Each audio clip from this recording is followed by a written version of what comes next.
Breaking news. Hello and welcome to Sega News Bits Live. I just had to do one of these because, the news last night was pretty big. So the Game Awards was on. It's, in my opinion, incredibly difficult to watch between, it's like the Hollywood glitz and glam, but, applied to video games, which it doesn't really work for me, seeing all the suits and, fancy transitions and stuff. But, anyway, yeah, I think the big news was obviously what Sega showed.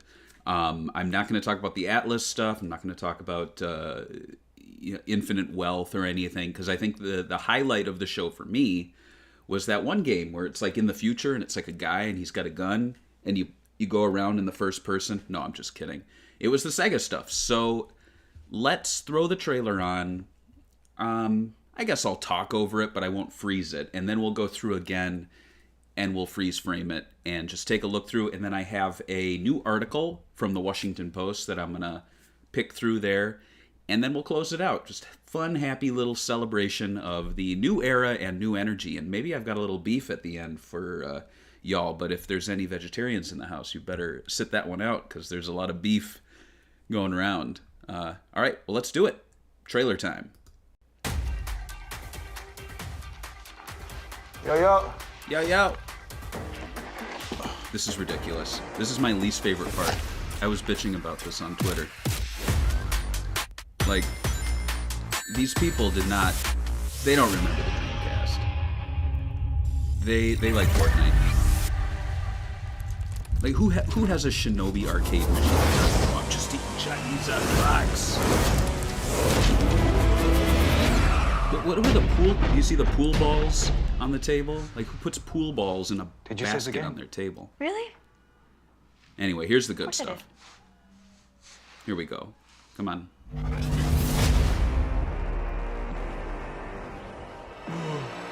Shinobi. Let me reintroduce you. Alright, so we've got Jet Set Radio 3 confirmed. Streets of Rage 3D. Shinobi 2D. Golden Axe 3D.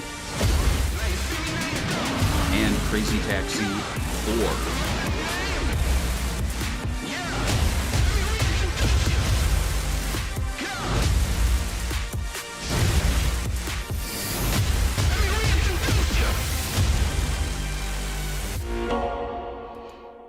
So that was the trailer, and it as it said here in the comments, the trailer is so generic and bad until the news hits. And I don't know. I don't want to I think production quality wise it was nice, but just it didn't really sync up with the actual target audience. I said on Twitter, it should have been a guy coming home from Target buying diapers and his wife's asleep, and then he sees the news and he just has a smirk. He's like, because that was essentially me. But yeah, outside of the target audience just being completely off, let's take a look at the trailer itself. We'll just jump through. I'm going to do frame by frame, but I'll do scene by scene and just call out some things I noticed. Yo. All right, I'll turn this down. We'll skip ahead. Look at the pool balls on the table there. What is that? Do any of you do that? Let me know, because I don't know. That seems like a really stupid thing to do with your pool balls. Anyway, power goes out, yada yada. Their Shinobi machine is on the fritz. All right, here's the good stuff. So I appreciated that they did a callback to their recent rebranding with the Sega Eye. I think that's kind of clever there, looking at the guy super close in the eye, and you can see the Shinobi gameplay going on in there. So, first off, we have Jet Set Radio 3. This is a game... first off, I keep calling them by these sequels and stuff. There is no official name or title. In the case of Jet Set Radio, it's always a reboot. Jet Set Radio Future was essentially a reboot. So calling this Jet Set Radio 3 is just an easy way to say it's the third main console Jet Set Radio game. Obviously, it's going to have a different name. For all we know, they might do the thing that's popular now and just call it by the original name. So it might just be called Jet Set Radio, and we're going to get really confused. This is one, though, that I personally received a lot of leaks from different people sending them my way, and I can't say names or anything, but I knew this was coming.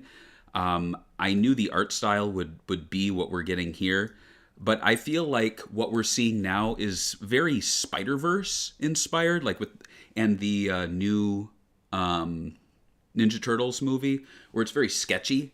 Like, look at the little effects coming off of his rollerblades there. Like, it's very Spider-Verse, isn't it? Beat himself here, he doesn't seem as like... It's very comic book. Like, look in the background there, you can see the halftones. So I think if anything stylistically is going to come from this Jet Set Radio 3 and stand out from the other ones, is that it's going to have a little bit more of the Jet Set Radio Future aesthetic, where it's thinner lines, more details, but it's also going to have a comic book aesthetic. You can really see it here. And it makes me wonder if they're using something like the Canvas engine, which they used for Valkyria Chronicles, where the game's going to look a little... Look in the background there. That's really interesting. If you look at the cityscape way in the background, like, it's all color halftones. So it's going to be comic book inspired, sketchy, but not super messy looking like Jet Set Radio and Jet Set Radio Future, where I like that messy look, but it's going to look a little more refined. Now, the elephant in the room, the postcard, which I'll get to, that went out. Sega sent out this postcard, and it was going to these people who were largely on Twitch, and that led people to think that it was maybe Virtua Fighter 6, or it was like a... what is that called? Games as a service. So it doesn't exist on a disc, but it's something you download. And that's my fear. My fear is that a couple of these games are going to be exclusively online, digital, get on a server, play with friends, which would be fun, but when the servers close, the game goes away. So my fear is that Jet Set Radio or Crazy Taxi is going to be one of those types of games. I'm leaning towards Crazy Taxi because they've already made a couple mobile titles. But anyway, going back into here then, there's our new look at Professor K. I actually think this is the biggest moment of the trailer because that look at Beat there leaked a while ago. So that's nothing new. The art style, like I said, is a little new. And I like that you can see the NPCs off to the side. Someone's like running into something back there. I just want to look real quick. Let's see. Look in the dead center. See, there's something going on. Like a couple of NPCs are having a little, I don't know, reaction to something. And then Professor K here, super style, or I don't want to say stylized, like super detailed. And he's like, oh! And there you see up there, Jet Set Radio. So it's still the same name for the studio. They're not changing anything there. He's got a tie around his neck, camo pants. So, cool. Next bit here is Streets of Rage 3D. This is the one I'm actually the least excited for, and it's just because I feel like we just got Streets of Rage 4, and 3D brawlers don't really excite me all that much. So I'm hoping they do something new and exciting here. But you can look in the background, you can see Saturn up on the scaffolding there in the graffiti. Very neon, very over the top. You can see, I think that's Skate in the background, like an older Skate. And yeah, I mean, it looks good. It looks like Streets of Rage based on Streets of Rage 4 in 3D. So, it. And again, talking about how are these going to be released, some of these could be digital-only titles. We might never see physical releases. Maybe they'll lean on someone like Limited Run Games. But I honestly feel like if you're going to go all out with this trailer at the Game Awards, these aren't going to be like the equivalent of I know they don't call them that anymore, but an Xbox Live Arcade game, This one now, Shinobi... I kind of goofed on the Sega Bits Discord. I said, we just got a Shinobi, and people reminded me that was 10 years ago on the 3DS. But it just seems like between this and Streets of Rage, they are the most recently revisited games. And in the case of this one, it's the most like the previous revisit. Like, honestly, this feels like it's straight out of the 3DS. You know, it came right after the 3DS, and it's just better visuals. I've heard it guessed that this is Lizard Cube. I wouldn't put it past them. They really like Shinobi. Also believe that this is the most furthest along game that we're going to be getting. I feel like this is the first one to release, just because I feel like the 2D game is easier to develop quickly. It looks like it's far along. We've seen a lot of different stages for this. The next one is Golden Axe 3D. This is the one I'm the most, I don't know, like up in the air on. It looks pretty, but we've had a bad 3D Golden Axe before with Beast Rider. And this one, it could just feel like a watered down like God of War or something.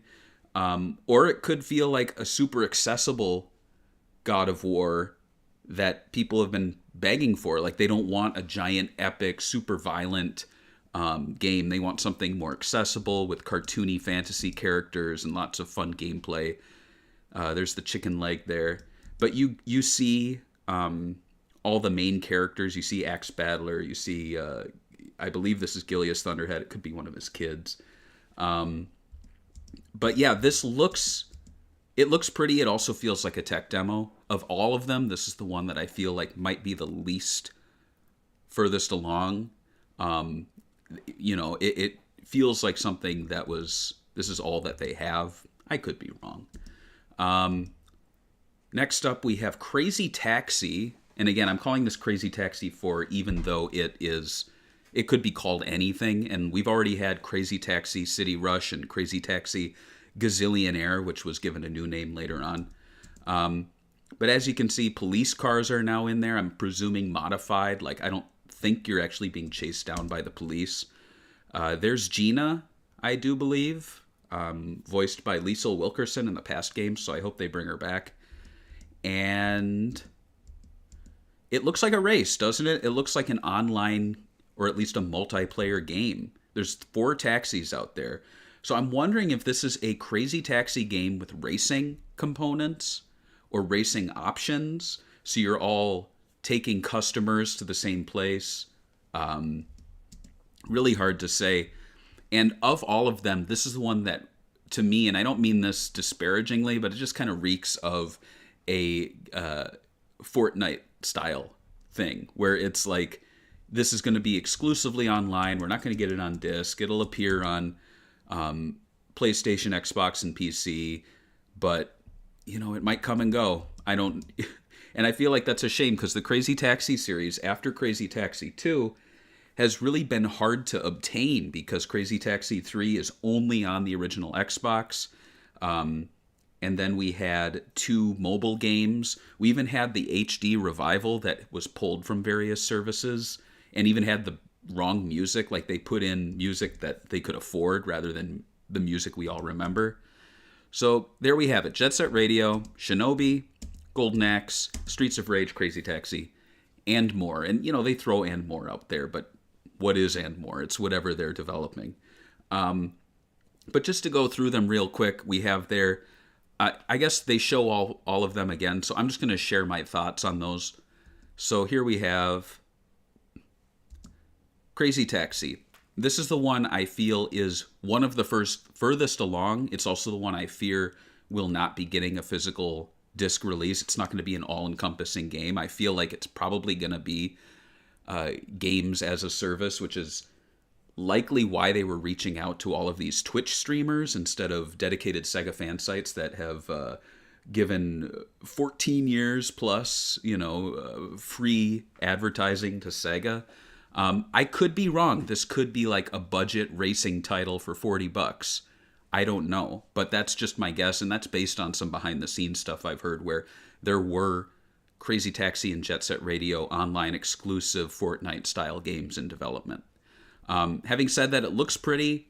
I like the racing components. I heard some people going back to Crazy Taxi, I heard some people saying, yeah, it definitely looks early in development. I don't know, like maybe I'm not as picky, but to me, this looks pretty enough to release. Wouldn't bother me. Shinobi, I feel like this is the first one we're going to get, because 2D games develop faster than 3D. We've seen a lot of different scenes from this game. It doesn't look like a tech demo. It looks like a lot of different levels from a game that's deep into development. And remember, Streets of Rage 4 was announced and released very soon after. So I could see that happening with this. Streets of Rage, speaking of that, this one's interesting. You can see the character kind of dropping items over there. They're like punching that woman and then stuff's flying out of them. This one, I could see it being maybe like a budget title, $40. Getting disc releases, cartridge releases. I hope it's, a great game, but to be quite honest, I'm happy with the 2D Streets of Rages. So you're really going to have to impress me with this one. This one, Golden Axe, like I said, feels like the one that's the least amount along. We probably would be seeing this in 2 years, 3 years maybe. It looks like a tech demo. It looks like the same environment with just characters running around. It doesn't look like a game that someone is playing to me. Still, it looks pretty. I'm really glad that they're sticking to the original character designs, and I hope it is like an all ages God of War. I keep throwing God of War out there, but that's just kind of what I can base it on. Another game I remember really liking was Viking from Creative Assembly. I don't think that was all ages, but I like these super accessible, shorter, and by shorter I mean, like, I don't know, is 10 hours short? To me, it seems like a long game, but I would just like a super accessible, fun, action adventure Golden Axe. Is that too much to ask? I don't know. And then lastly, we have Jet Set Radio, which I think was the star of the show. I've been excited for this one for a long time. I've been looking forward to it finally being officially revealed. And to be honest, it was taking so long that I just started talking about stuff that I was going to sit on. Because I'm like, you know what? It looks like they're not releasing the game. So I guess I'll talk for a documentary on Jet Set Radio and just start leaking documents. I did share some stuff in previous videos, but they're kind of buried in there, like blurry pictures and stuff. But Combo's in the game, Gum is in the game, Beat is in the game, I know that, and then Professor K. So yeah, looks cool. Power to the players. Oh, power the next level. All right. So there you go. That is New Energy, New Era. And I'm so glad that I'm doing this now instead of last night, because there is more to say. So Sega actually put out a press release. I'm not going to screen share because it's really boring to look at. But essentially, here's the quote. It says, "In recent years, Sonic the Hedgehog has forged new paths for Sega, bringing the franchise to life and reaching new audiences in ways that we had only dreamed of in the past. Building off that success, we are digging into our legacy and reimagining several franchises to bring these games to more audiences around the globe." And that's from the CEO of Sega of America, Shuji Utsumi. "Today's announcement is just the start of our initiative. First and foremost, our ambition is to create great games with memorable characters and worlds. We hope fans of all ages will look forward to our future with anticipation as we release these projects in the coming years." And yeah, we're going to be waiting a while for these. It's probably by 2026 we'll have them all. 2027, who knows?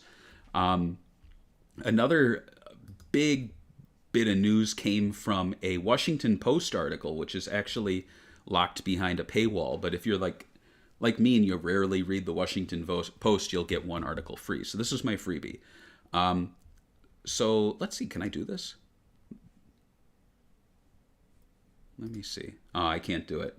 I was going to try to share the audio, but it's really bad of someone reading it. So anyway, there's an article from Gene Park on the Washington Post. And should I just read it? I'll just read it. So it says here in the 90s, I'll skip around if it doesn't sound interesting. Yeah, so he talks about at the Game Awards, these games being announced. Shuji Otsumi said that it's a strategy he initiated that's finally bearing fruit. Utsumi was instrumental in launching Sony's first PlayStation console and Sega's last console, the Dreamcast. He said, "We really want to show edginess and a rebellious mindset." Said Otsumi, recalling Sega's cultural impact as the alternative game console. The Dreamcast was Sega's last console, yada yada. We know these things. But Atsumi said that when he returned to Sega 4 years ago, he found a treasure trove of intellectual property to revisit. Originally for Dreamcast, Jet Set Radio was an experimental game. We know this.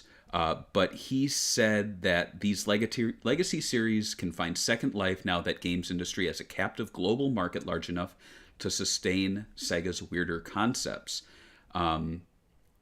And they talk about his history at Q Entertainment, for which he was a co-founder.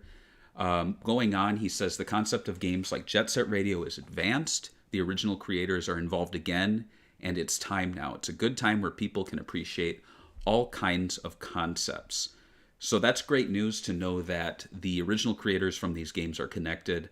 I know the Jet Set Radio character designer, and I'm blanking on their name, started back at Sega a few years ago, and that was around the time we started seeing these leaks. So I'm fully expect that the original character designer is back on Jet Set Radio 3.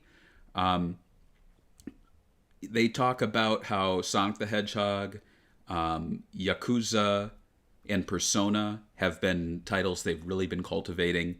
But they said that they promised to revive more legacy properties. Fighting game fans have been wondering why the first 3D fighter series, Virtua Fighter, is so dormant. Utsumi says the company is aware of the game's niche status.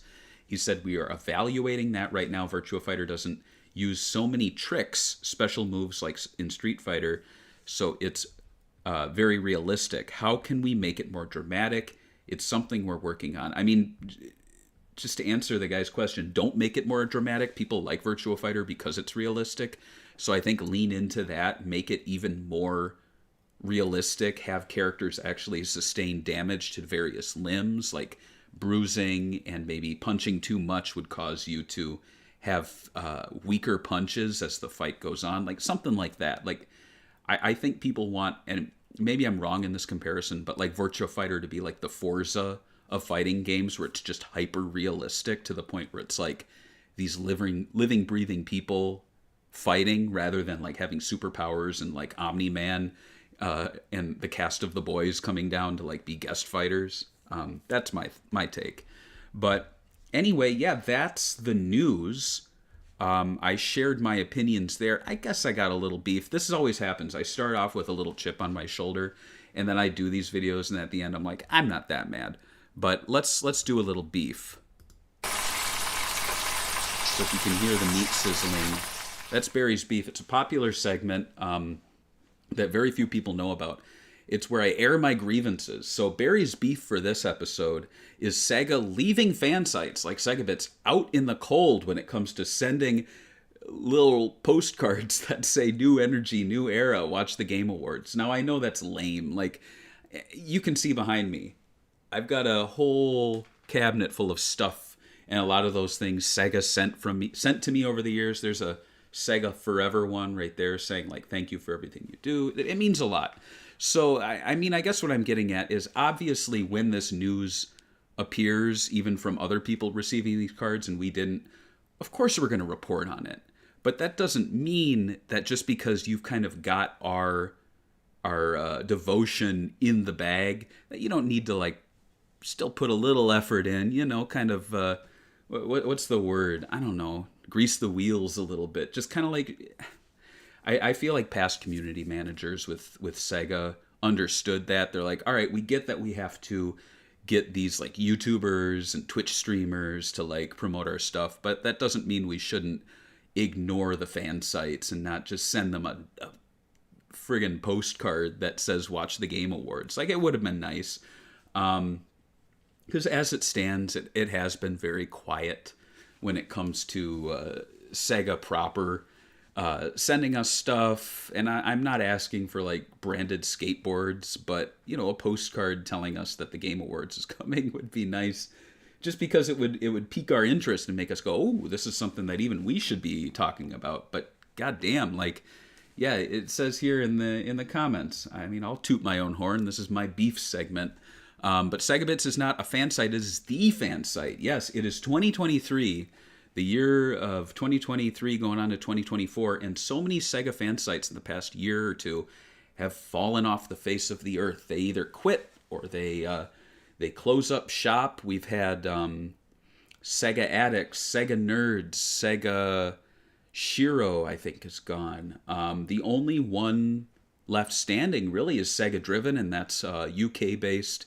Our good friend Sega Yoda runs that, and I always saw them as like the like the British side, and then we're the American side. And we used to have a ton of American sites and a lot of British sites, and now it's just basically Sega 16, Sega Bits, Sega Driven, and then you've got like the nostalgia sites like Dreamcast Junkyard, Saturn Junkyard, but they know their place. Like they will talk about Jet Set Radio and Crazy Taxi revivals, but they're not going to be like, hey, the latest Atlas games here, or man, like some of the stuff we've had to talk about in the past, the Golden Compass, Jack Lumber. But that's just showing that our devotion as fans at Sega Bits is so deep that we will talk about stuff that we think looks like absolute shit, but we'll still give it press and we'll share our opinions on it. And, like Jack Lumber, Cranky Food Friends, who's talking about that? Nobody but us. And I'll admit, as the years go by, my time to work on the site becomes few and far between. But I absolutely love it when Sega just throws us a bone, because it makes me realize they still appreciate what we're doing. They see us. We feel seen. So, we still get the press releases. We still get review copies. I'm not complaining about all that. But it's just like when it comes to these little things, like when I see a bunch of Twitch streamers getting it, I'm like, am I doing it wrong? Am I like on the wrong platform? And then I'm like, no, that's not me. I'm not the Twitch boy. I'm the YouTube Live, the vlog, the blog, the Twitter account, which, to be honest, I actually stepped away from Twitter for a while, but I realized that we have, our largest audience outside of the website there. So, of course, I'm going to post there. And to be quite honest, like Elon Musk is going to fuck up eventually, and someone's going to retain the rights to Twitter, and the site will come back the way it used to be. It's only a matter of time. He's a terrible businessman. I haven't given a penny to Twitter, so, it's not like I feel guilty when I use it. If anything, I think using it costs them money. So I'm going to keep using it and uploading picture after picture from Sega's new announcements. But yeah, that's Barry's beef, is that when you have a fan site that has been serving you for over a dozen years and it's free publicity, don't forget about them. Just because it's kind of like, like you're in a long marriage and you start really not doing anything for the anniversaries, and you're like, oh, well, my wife doesn't really care. She cares. And we're kind of Sega's wife. We care, but it's just kind of like we don't speak up as much because we don't want to, anger Sega. But, like over time I get cranky, and so I share my beef here. I'll post occasionally on the X's and the Twitters about how we didn't get a postcard. But anyway, it's a happy day. Let's put that beef away, and let's be happy that we have hopefully a new direction for Sega. Should we do a prayer to Segata Sanshiro? Let's do that. Let's all pray to Segata. Dear Segata Sanshiro, we know you died protecting Sega as the Dreamcast released. We appreciate that. Thank you. But now, we need you now more than ever. We have Sega promising a return to the Dreamcast era. And the mindset behind these crazy games that we love so much. But we pray to you, Segata Sanshiro, please make sure that these aren't Fortnite clones. Please make sure that these aren't digital-only titles. We would like them preserved on disc, as your games were, sir. Lord Segata Sanshiro, your games were physical just as you are now, or were physical. You came back for the Game Gear Mini. It's hard to close my eyes. But in any case, I'm sure Segata hears us now. He's somewhere up there listening to us. So anyway, let's all say amen. And before we close our little prayer service off, maybe I should do these as prayer services to Segata from now on. It'll be like the 700 Club. The Segata-san Club. Let's watch that trailer one more time with no commentary, and then we're going to turn on the little goodbye. So Oh yeah, and I've got something cool too. We are going to be doing Arcade Adventure 2 back at the Galloping Ghost Arcade early next year. I'm working out some plans to make things a little earlier, maybe work in like a lunch beforehand, but all those details will be to come. But in the meantime, let's watch that trailer where the guy walks in on the woman eating Chinese food and he goes, "Yo, yo." Let's watch that again.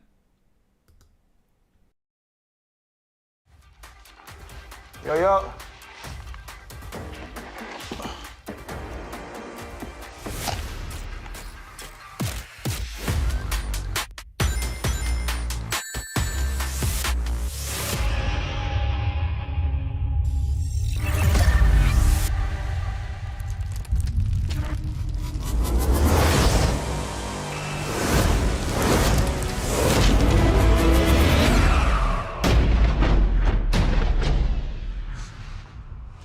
Did you save the game? Really? Of course I did.